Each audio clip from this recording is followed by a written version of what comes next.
भास्कर जाधवला देत नाही तो, असं थोडी असतं.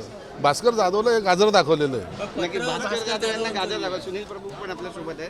सुनीलजी, टायगर तुम्ही सुरू पायरीवरती चर्चा करून विरोधी पक्ष नेतेपद मिळत नाही, त्यासाठी अध्यक्षांनी निर्णय घ्यावा लागतो. ऑपरेशन टायगर भास्कर जाधवांना तुम्ही ठाकरे बरोबर खेळवताय, ते कधीच विरोधी पक्षांना बनवू शकत नाही असं त्यांनी सांगितलं. असं आहे की त्यांना बनवायचं नसतं तर पक्षप्रमुखांनी त्यांचं नावही नसतं दिलं. बरं. पत्रकारांनी उगाच अशा पद्धतीच्या स्टेटमेंट घेऊन संभ्रम निर्माण करण्याचा प्रयत्न करू नये. शेवटी हा निर्णय अध्यक्षांनी घ्यायचा आहे आणि अध्यक्ष निर्णय घेत नाहीत म्हणून विरोधी पक्ष नेता होत नाही. बरं, आज तुम्ही संजय शिरसाट आणि तुमची भेट झाली आहे, काय नेमकं दोघांमध्ये चर्चा? आम्ही विधानसभेच्या आवारात नेहमी भेटतो.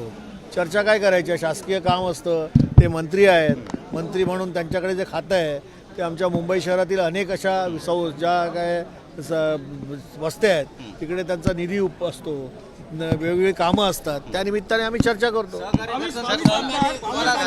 सहकार्य करतात का? असं आहे, मंत्री म्हणून त्यांच्याकडे दिलेलं निवेदन त्याच्यावरती कारवाई करा हे घटनेने दिलेला त्यांचा अधिकार आहे. त्या अधिकारानुसार त्यांचं काम चालू आहे. विरोधकांना निधी मिळतो? विरोधकांना निधी मिळतोय का? निधी सोडून कारवाई करा असं शिफारस पत्र नक्की मिळते. सर, ते एक आरोप आहे. आदित्य ठाकरेंनी सांगितलं 22 आमदार शिवसेनेच्या संपर्कात आहेत वेगळ्या गटाच्या, शिवसेनेतल्या. काय आदित्य ठाकरेंना कुठून काय मिळालं असेल माहिती नाही, परंतु जर त्यांच्याकडे माहिती असेल तर असेल. परंतु आमच्यात तसं कुठेही भेदभाव नाही, मनभेद नाहीत आणि आमच्यातले आमदार जायचा काही प्रश्न येत नाही.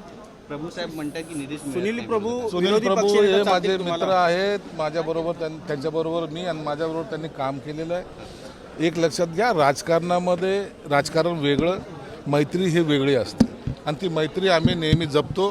माझ्यासारखा कार्यकर्ता तर नेहमी जपतो आणि म्हणून सुनील प्रभूंशी भेटताना आम्हाला कुठं दुरावा किंवा आमच्यातलं काहीतरी तलवार काढायचं असं काही नसतं. आम्ही मित्र आहोत, मित्र म्हणूनच राहणार. भविष्यामध्ये ते सोबत यावे अशी इच्छा आहे तुमची? ते सोबत यावे की नाही यावे हा त्यांचा निर्णय आहे, परंतु माझे मित्र ते कायम आहेत आणि राहतील. सर 22 शिवसेनेचे आमदार संपर्कात आहेत वेगळ्या गटाच्या, असं आदित्य ठाकरेंनी म्हटलं. आदित्य साहेबांकडे ती माहिती असेल म्हणून ते बोलले असतील. मी त्याच्यावरती बोलणं योग्य नाही. सराव परीक्षेच्या एका उत्तर प्रश्नपत्रिकेमध्ये उच्च जातीचं नाव काय असा प्रश्न विचारण्यात आलेला आहे यवतमाळच्या एका परीक्षेत. काही वेळेला हे मूर्खपणा जे काय प्रश्नपत्रिका काढतात त्याच्यात ते असतात आणि त्यांच्यावर गंभीरपणे कारवाई सुद्धा करायला पाहिजे. कधी कधी प्रश्नपत्रिका विषयाशी संबंध नसलेले सुद्धा प्रश्न टाकलेले आपण अनेक वेळेला पाहिलेले. या विभागानं त्यांच्यावर आता कारवाई करणं गरजेचं आहे. सर एक मोठा निर्णय होणार आहे, सरकार घेणार आहे.